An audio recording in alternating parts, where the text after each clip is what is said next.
मैंने ये 3 अदद मिर्ची डाली है। इनको मैंने खंडे से थोड़ा सा काट लिया था। बड़ा मज़ेदार लोबिया सालन पकेगा। ये पानी इसके साथ का ही है।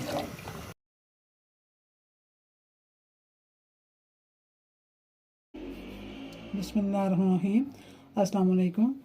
हाँ जी, तो मेरे प्यारे बहनों बेटियों, आप सब कैसे हैं? उम्मीद है आप सब खैरियत से होंगे। अल्लाह का शुक्र है आप सब की दुआओं से हम लोग भी ठीक ठाक हैं। तो मेरी दुआ है आप जहाँ जहाँ भी मेरे वीडियो देखने वाले हैं, अल्लाह ताला आपको ज़िंदगी अता फरमाए, सेहत तंदुरुस्ती दे और फूलों की तरह मुस्कुराते रहें, सदा खुश रहें।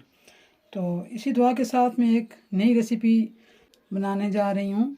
वो है लोबिया का। मुझे भी और मेरे घर में सब बच्चों को बड़ों को पसंद है। तो उसमें लोबिया मैंने आधा किलो लिया है। तो उसको मैंने पौने घंटे के लिए कुकर में उबाला है। 2-2.5 किलो पानी डाल के उबाल दिया है, अच्छी तरह गला लिया है। ये देखें, ये नुकसान नहीं देता और अच्छा होता है ना। इस तरह इसका सालन बहुत मज़े का पकता है। और उसके अलावा मैंने 2 टमाटर लिए हैं जो कि फ्रीज़ किए हुए थे ना। तो इनको मैंने गर्म पानी में डाल के इनका छिलका उतार दिया है। उसको लंगड़ी में कूट के उसका पेस्ट बना दिया है। और उसके अलावा लहसुन अदरक 2 चम्मच इसका भी मैंने कूट के पेस्ट बना दिया है। उसके अलावा 3 अदद हरी मिर्चें, इनको थोड़ा सा इधर से मैंने काटा है कि ऊपर भूनूंगी तो उसमें ज़रा इधर उड़े ना। तो उसके अलावा जो खुशक मसाले हैं, तो ये 1 चम्मच धनिया, आधी चम्मच ज़ीरा, ये खुशबू के लिए है और वो जायके के लिए है। ये 1 चम्मच नमक, 1 चम्मच सूरख मिर्च, और ये 1 चम्मच सालन मसाला, और ये जो है मिक्स मसाला, ये खुशबूदार दाल मसाला। हाँ जी, तो मैंने चूल्हा जला दिया है।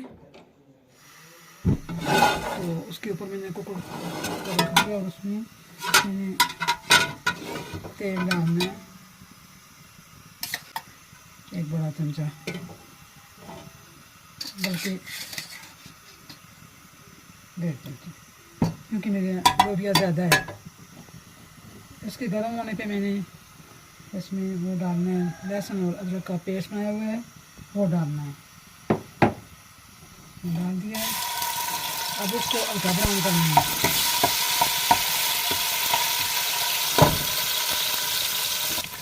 तो लहसुन और अदरक का पेस्ट मेरा ब्राउन हो गया है। तो इसमें मैंने ये 3 अदद मिर्ची डाली है। इनको मैंने खंडे से थोड़ा सा काट लिया था। ये भी थोड़ा सा हल्का सा बस इसको गदराना है ना। उसके बाद टमाटर डालने हैं, टमाटर का पेस्ट, उसके बाद ये सारे मसाले मेरे तैयार हैं।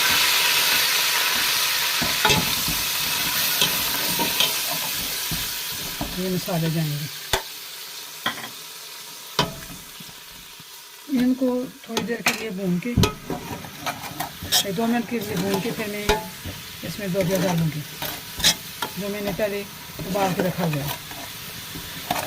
तो ये मैंने लोबिया जो उबाल के रखा हुआ है पहले,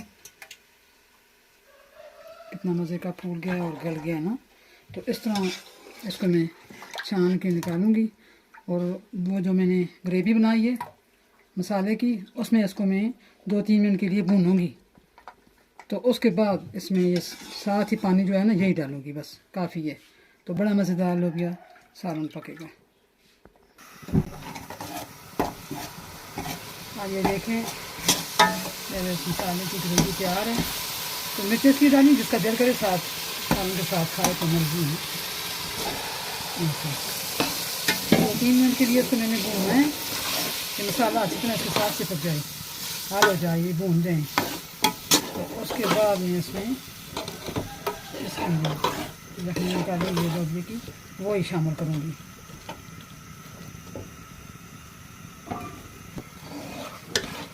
मैंने 2-3 मिनट के लिए इसको भून लिया है लोबिया को। तो अब इसमें मैं पानी डाल देती हूँ। ये पानी इसके साथ का ही है जो मैंने इस लोबिया को उबाला है। ज़्यादा पानी में उबाला था ना, कच्ची तरह गल जाए। तो ये उसके साथ वाला पानी है। तो तंदूर की रोटी इसके साथ बड़ी मज़े की होगी, बच्चे खुशी से खाते हैं। ये सारा पानी में डालूँगी ये। तो इसको आप 1-2 उबाल आने तक छोड़ती हूँ। अब इसमें मैं ज़रा नमक चेक करती हूँ, काम है तो और डाल देती हूँ। हाँ नमक कहाँ है, तो इसमें मैं 1 चम्मच और नमक डाल देती हूँ। यस, पहले नमक में नहीं ज़्यादा डालती, बस फिर जायका डालती हूँ, फिर उसके बाद जा करके फिर डाल देती हूँ। अब इसके ऊपर ढक्कन रख के इसके उबाल आने तक छोड़ती हूँ। ये तो पकी हुई है दाल, पहले ही पानी भी साथ वाला डाला है, कच्चा तो नहीं डाला, लेकिन इसको मैं अब उबाल आने तक छोड़ती हूँ। ये देखिए, ये 2-3 मिनट के लिए मैंने रखा था इसको ढक्कन दे के, तो अब ये मेरी दाल तैयार है, लोबिया तैयार है ना। ये देखिए,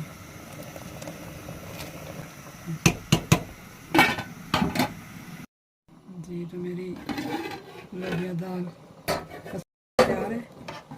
तो इसमें मैं हरा धनिया पास काट के रखा हुआ था वो डाल रही हूँ।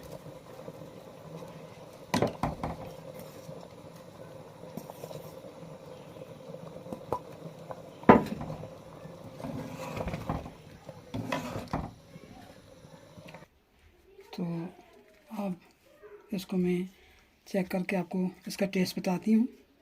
बिस्मिल्लाहिर्रहमानिर्रहीम।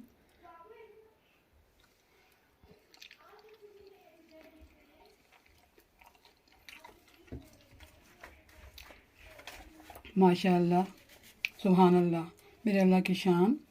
मेरी लोबिया दाल का सालन की रेसिपी बहुत ही मज़ेदार बनी है। आप भी इसी तरीके से पका कर खाएँ और मुझे कमेंट्स में ज़रूर बताएं। अगर ये मेरी लोबिया दाल की रेसिपी पसंद आए तो मेरे चैनल को सब्सक्राइब करना ना भूलें, मेरी वीडियो को लाइक और शेयर करें, साथ ही बेल के बटन को ज़रूर दबाएं। ये आपकी तरफ से इनाम होता है, मुआफ़तें होती हैं और प्यार होता है और सपोर्ट होती है। तो मुझे आप सबके सपोर्ट की बहुत ही ज़रूरत है।